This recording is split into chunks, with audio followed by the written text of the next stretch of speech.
time schedules here.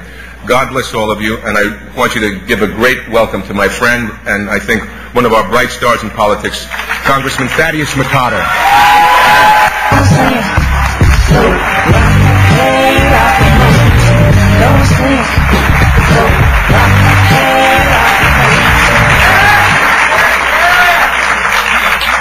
I want to thank Robert for that kind and turgid introduction, and I was wondering if I had any time left. It's nice how he slipped in a plug for his movie, The Dukes, which will be available on DVD and Blu-ray May 4th.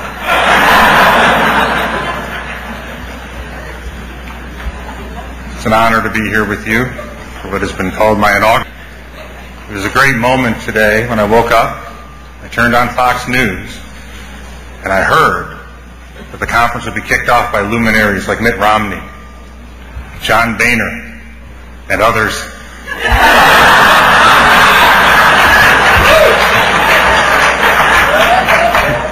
Which is one of the best things I've been called in quite some time.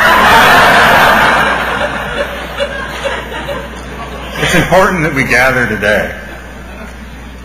And it's important that some things be said. Because if we don't know where we've been, if we don't know where we are, if we don't know where we're going, any road will take us there.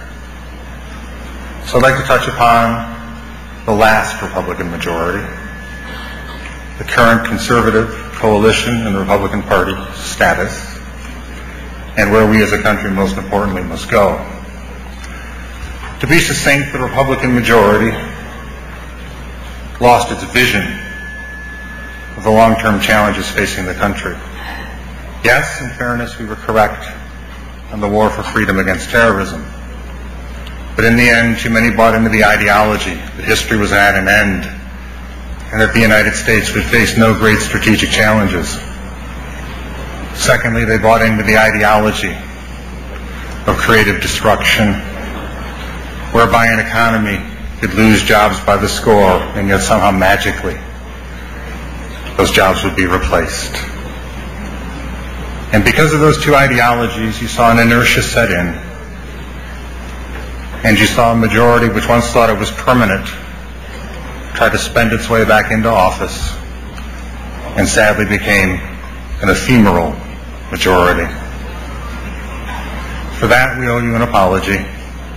More importantly, we owe you what we have been doing since January of 2009, is fighting every day to empower Americans and to principally oppose the agenda of big government that is coming out of Washington today under Democratic control.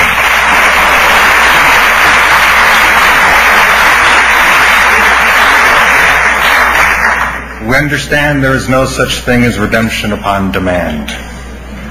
And we will continue to fight every day for you to once more regain your trust and your enthusiasm for returning a Republican majority to the United States Congress.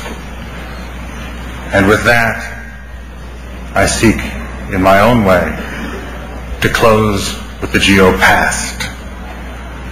Where are we today as a movement? Where are we today as a Republican Party? We are experiencing what the left did under the last Republican majority. The left believed that with President Bush, a Republican Senate and a Republican House, that all their ideological designs for America would be thwarted. They were very anxious, they were very angry, and they engaged direct political action. And because of our own missteps, we lost those majorities.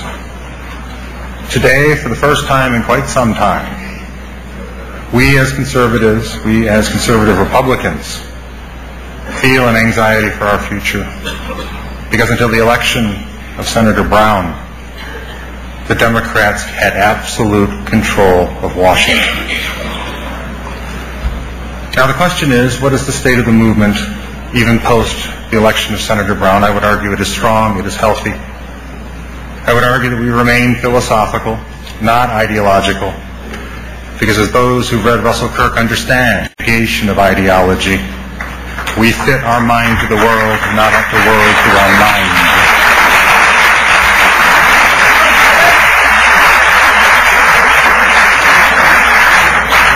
We understand that the conservative movement is organic, that it is based upon the individual who will apply the eternal principles of conservatism to meet the challenges of their time and conserve a cherished way of life. And we also understand that despite the smears of the left, conservatism is not an act of negation and hate. Conservatism is an act of creation and love, a love for a cherished way of life we have inherited and will bequeath to our children.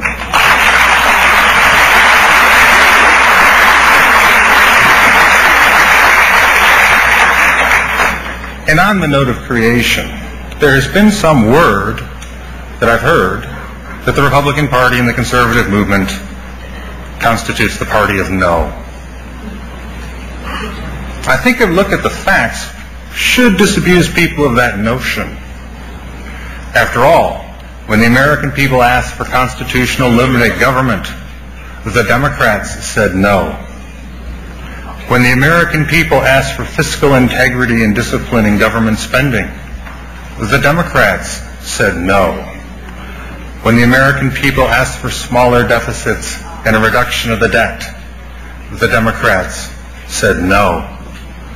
When the American people asked for an all-of-the-above energy strategy so that we can transition responsibly to a free market green energy future, the Democrats said no.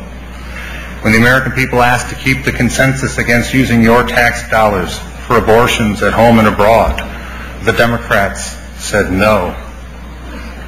And when the American people asked to have the current government-run health care plan scrapped and to start from scratch from free market patient-centered principles, the Democratic Party said no.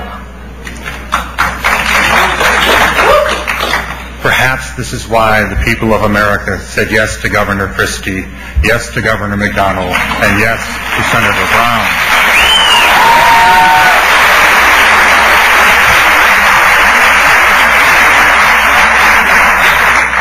Because the American people know that to the American people, it is the Democratic Party that says no, and to the American people, we say yes.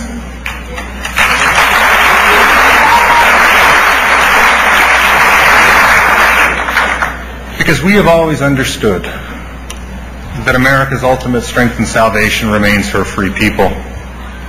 And we need to remember this now and affirm it more than ever.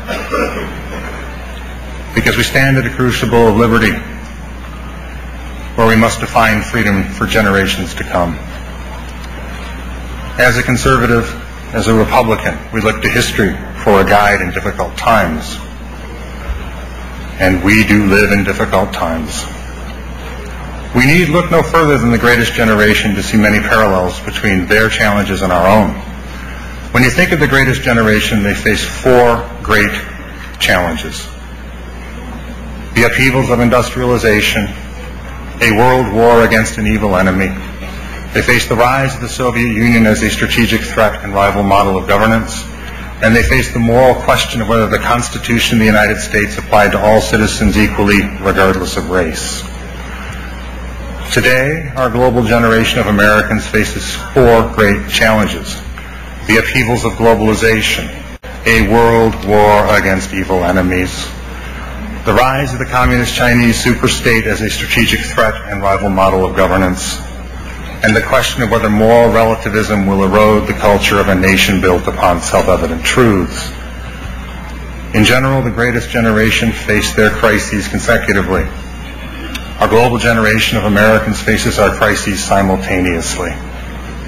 As conservatives, as Republicans, we understand that it is four enduring goals that we must strive to achieve in this difficult time to help our nation continue to be a revolutionary experiment in human freedom and self-government. We understand that we must continue to expand liberty and self-government. We must conserve our cherished institutions of faith, family, community, and country. We must empower the American people to channel necessary constructive change.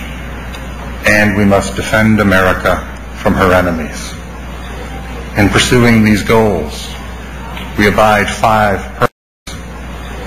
In pursuing these goals, we abide 5 permanent principles. Our liberty is from God, not the government.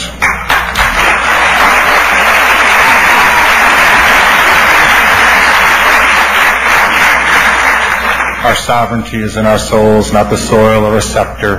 Our security is from strength, not a surrender or appeasement. Our prosperity is from the private sector, not the public sector.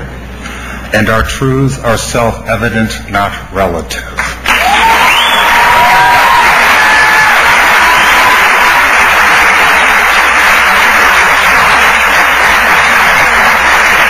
In applying these principles to meet these goals, to conquer these challenges, we understand that reasonable minds may differ even if we come at it from shared premises and principles, for we recognize that politics is the art of the possible.